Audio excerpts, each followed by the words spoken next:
បាទសួស្តីបងប្អូនបាទទាំងអស់ដែលមានបំណងចង់សិក្សាភាសាអង់គ្លេសចឹងតាមដានជាមួយខ្ញុំនៅមេរៀនទី7 lesson 7មេរៀនទី7នេះខ្ញុំនឹងបង្រៀនបងប្អូនអំពីពាក្យថា that be all ចឹង that be all នេះមានន័យយ៉ាងណានៅក្នុងភាសាអង់គ្លេសហើយជាងគេនិយមប្រើណាស់ដូចជានៅរេស្តូរ៉ង់នៅស្ថាគារនៅតាមហាងកាហ្វេហាងលក់ទំនិញអីគ្រប់បែបយ៉ាងបាទចឹងអត្ថន័យទី1នៃពាក្យថា that be all នេះមានន័យថា I don't need anything else មានន័យថាខ្ញុំមិនត្រូវការអីទៀតទេណាបាទន័យវាទី1អញ្ចឹងគឺខ្ញុំមិនត្រូវការអីទៀតទេចឹងបើលឺសូគេប្រើថា that be all មានន័យថាអស់ហើយគេអត់ត្រូវការអីទៀតទេណា example do you need anything else sir do you need anything else sir តើលោកមានត្រូវការអ្វីផ្សេងទៀតទេពាក្យថា else នេះមានន័យថាផ្សេងទៀតដទៃទៀតអញ្ចឹងណាបាទ need នេះគឺត្រូវការបងប្អូន you need anything else sir តើលោកមានត្រូវការអ្វីផ្សេងទៀតទេ that be all thank you ខ្ញុំអត់ត្រូវការអីទៀតទេអរគុណអ្នកខ្ញុំអត់មានត្រូវការអីទៀតទេអរគុណអ្នកចឹងនៅក្នុងភាសាអង់គ្លេសបងប្អូនឲ្យចាំនេះ do you need anything else sir ភាគច្រើនយើងអត់ឮសូរទេពាក្យ do នេះគេអានសំឡេងតិចមែនតើ you need anything else sir you need anything else sir ចឹងអា do នេះគឺជាសំឡេងតិចទេបាត់ហើយបាទ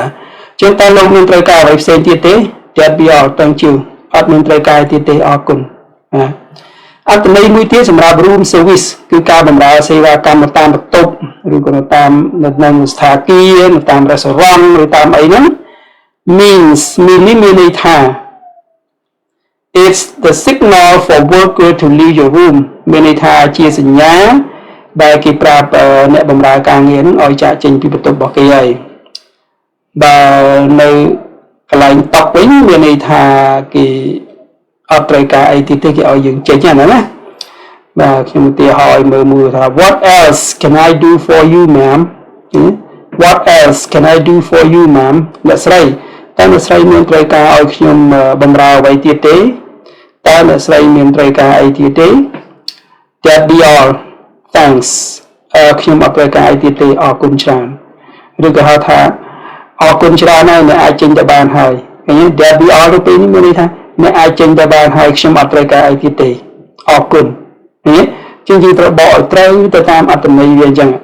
ឃើញ that be all thanks តើខ្ញុំអត់មានត្រូវការអីទៀតទេចាខ្ញុំអត់មានត្រូវការអីទៀតទេ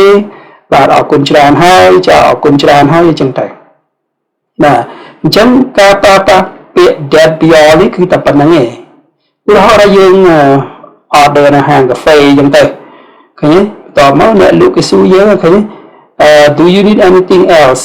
is there anything else I can do for you អញ្ចឹងទៅយើងប្រើពាក្យ that be all មានថាអត់ត្រូវការទៀតទេតែប៉ុណ្្នឹងឯងណាបាទអញ្ចឹងសង្ឃឹមថាបងប្អូនយល់ហើយអាចចេះប្រើប្រាស់នៅពាក្យថា that be all នេះឬហៅប្រយោគ that be all នេះសម្រាប់យើងទី1យើងសម្រាប់ប្រើប្រាស់ប្រចាំថ្ងៃជាមួយគេទី2យើងអាចយល់នៅអ្វីដែលគេប្រើប្រាស់ពាក្យហ្នឹងមកកាន់យើងបាទសូមអរគុណច្រើនប៉ុណ្ណឹងចុះ